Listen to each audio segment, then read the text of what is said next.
Shifting times in the real estate market. I'm here with your December 2022 Sanford, North Carolina housing market update.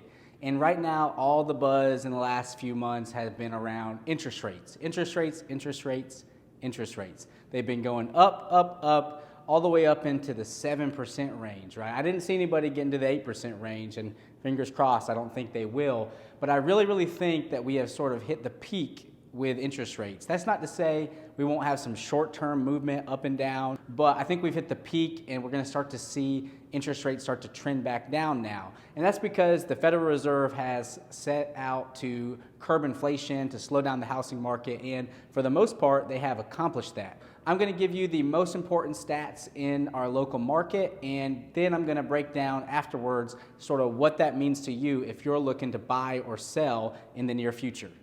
So average sales price for a single family home last month was just over $321,000. That is down slightly, just ever so slightly from last month, but up significantly from this time last year.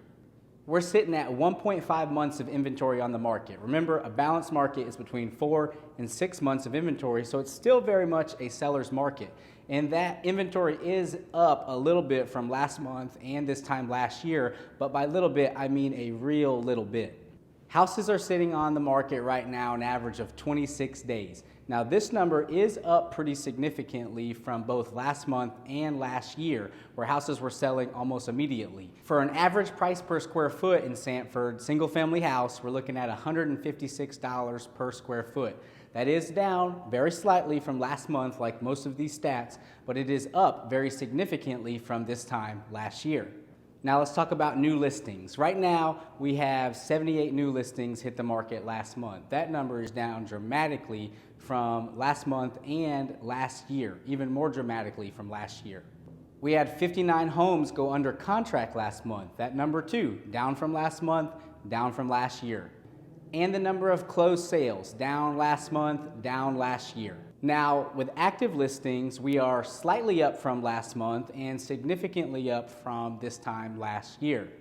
And our sale to list price ratio, meaning the price comparison between what a house sells for and what it lists for, is 100% right now, meaning on average, homes are selling for the same price that they are listing for. Now that's a whole lot of data without a whole lot of context, and data without context, you really can't do much with it.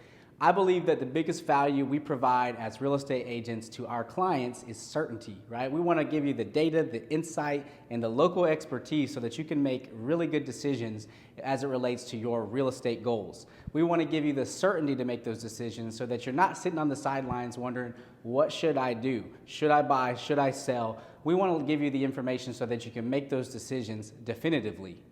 So as far as the listings go, right, we have less new listings hitting the market, right? We have less houses going under contract, and we have less houses closing than both last month and last year. Now, because we have less houses selling, a lot of times you'd think that our inventory would be rising quite a bit, but it's not.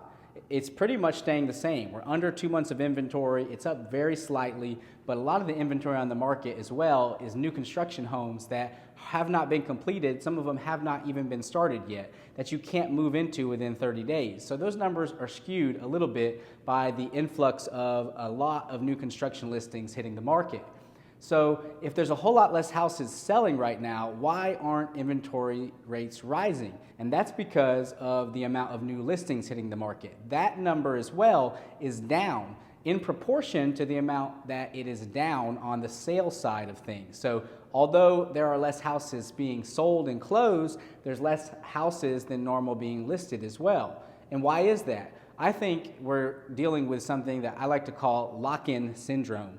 And lock-in syndrome is that we have a lot of people who over the past 5, 6, 7 years have purchased houses and they are locked in at an interest rate that begins with a 3 or a 4. They're in the 3% or 4%, or some lucky people down in the high 2% range for their interest rates. They are locked in at this interest rate, and they're thinking, why in the world would I sell my home right now? Even though I want to move, even though I love these new construction houses that are available to me out here, why in the world would I sell my home at a 3% interest rate to buy a home and pay 6 or 7% interest? So all those sellers that are locked in right now, what's going to happen when interest rates, if they have peaked, what's going to happen when they come back down into the 4% range or the low 5% range? What's going to happen is there's going to be a lot of buyers that are hitting the market at that time that are waiting right now, waiting on interest rates or prices to come down. At the same time, there's going to be a lot of sellers who would like to sell, would like to buy,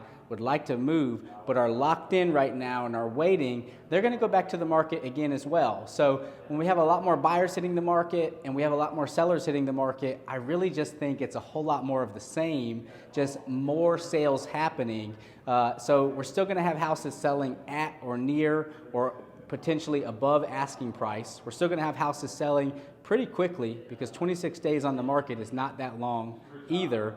And since inventory levels are going to remain in that seller market range, we still expect home prices and home values to trend upward over the next year, 2 years. I'm really thinking 5 or 10 years that home prices are pretty safe in Sanford and are going to continue to trend upward.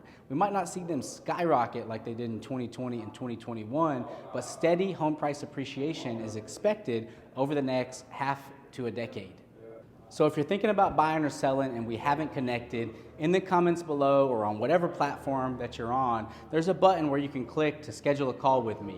And if you're not ready yet, just hit the subscribe or the like button or the follow button wherever you're watching this to stay tuned for more market updates and keep in tune with where the Sanford real estate market is going. I'm Walter Susevich, Sanford Surrounded, who helps you with your home matters.